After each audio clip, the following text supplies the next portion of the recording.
Hello, and welcome to Angel's Corner. Today, I wanted to talk about not letting the world change your heart. So, we're going to use Romans 12, verse 2. Don't copy the behavior and customs of this world, but let God transform you into a new person by changing the way you think. Then you will learn how to know God's will for you, which is good and pleasing and perfect.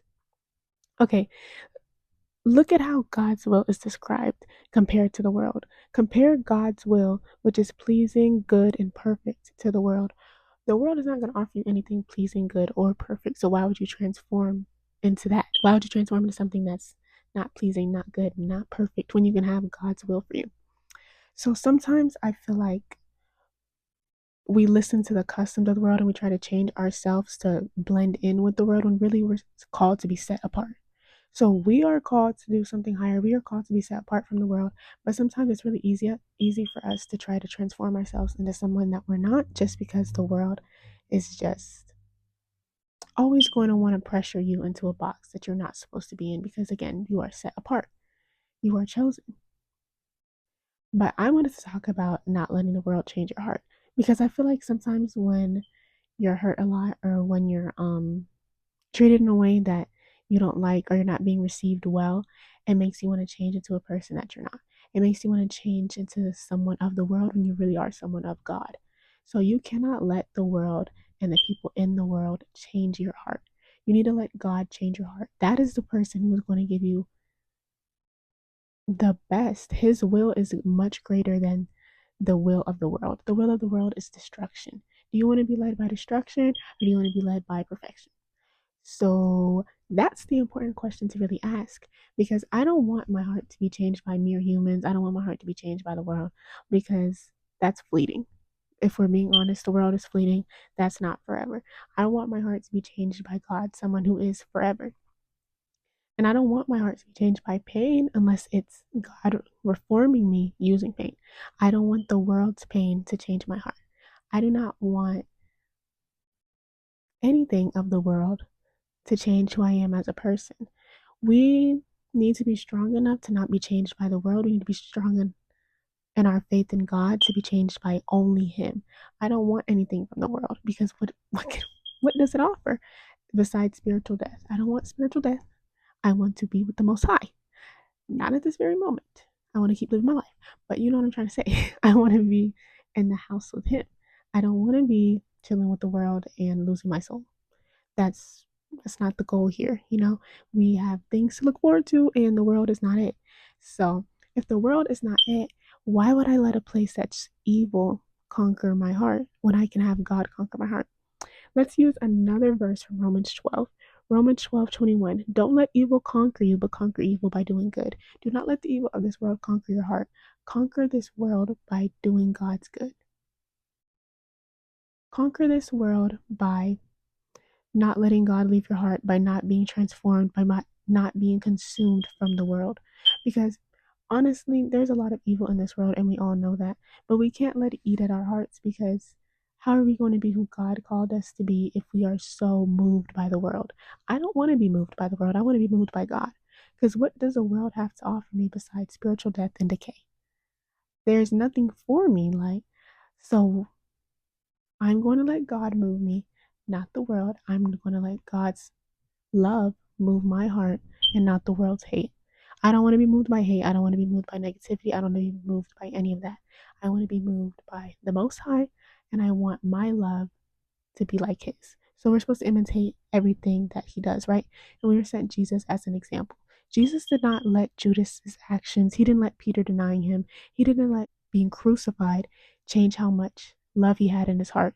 Do not change how much love you have in your heart because of the world, because of a mere human. And I'm saying mere human because that is literally how we're referred to in here by the Most High, because again, we are mere human. So don't let something that is beneath God, have such a strong hold on you. Do not let this world have such a big chokehold on you. Why would you want to be claimed by the world when you can be claimed by God? So don't let anything that's not of God change your heart. And that's actually why we're told to guard it in Proverbs 4:23, because everything that we do flows from it. And that verse, the heart is not used as an organ. You can say it's used as a vessel. And I'm not talking about like a body vessel. I'm talking about like a spiritual vessel, right? So don't we have to guard our hearts from the world so we won't be transformed by something evil. Why would we want our hearts as something super precious that God is after? And why do I sound like that? Why do we want our hearts, which is something that's so precious, something that God really loves about us, and something that He knows? And we don't want our hearts to be so easily accessible by the world. We want our hearts to be easily accessible by God because God is going to go in and He's going to soften our heart. He's going to harden our heart. Do not let your heart be hardened by the world.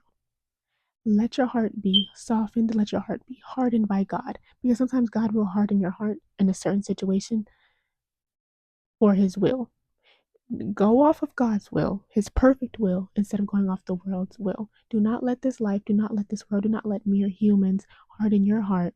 Do not let mere humans get in here because this is reserved for God. We're told to guard our hearts above all else. Guard your heart. Guard your heart from evil and don't try to conquer evil by doing more evil. Try to conquer evil by doing good. Do not transform yourself for this world. Do not transform yourself for a mere human. Do not show less love because you're following a trend. Don't be nonchalant because you're following the trend. Like, imagine if Jesus was nonchalant. Where would we be? Truly. Imagine if he reacted off of all of his emotions. Imagine if he didn't guard his heart. Imagine if his heart was hardened by the world. What if he wanted to become like us? What if he wanted to become like mere humans?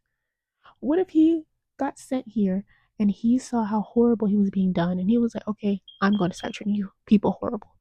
Imagine that. Where would we be? So let's not do that. Let's not do that. Let's follow the example that was left for us.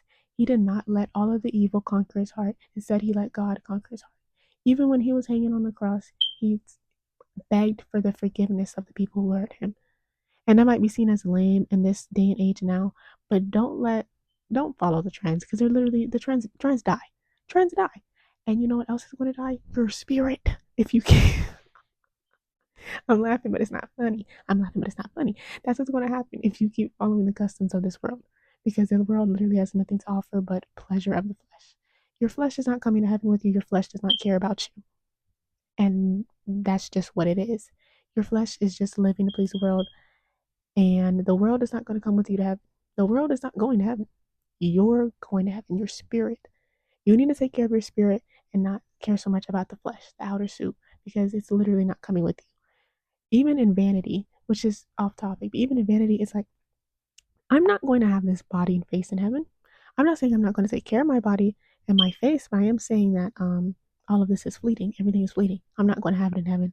Even like I'm not even gonna have Hello Kitty in heaven. So it's like, I don't know. I hope that made sense. But yeah, I just wanted to say, do not reform to the customs of the world and do not let mere humans, do not let the world change your heart, but let God change your heart. Really let God enter your heart and clean up the rubble and give you a clean heart. Because you can ask God to create a clean heart in you. There's a psalm about creating a clean heart within yourself. We can do this. Let's live for God. Let's let Him only change our heart. Because I don't want my heart changed by any of this. I don't want my heart changed by life. I don't want my heart changed by pain, all of that. Unless it's God doing the changing, I don't want it. So yeah, that's what I wanted to talk about today. Thanks for watching. Have a blessed day.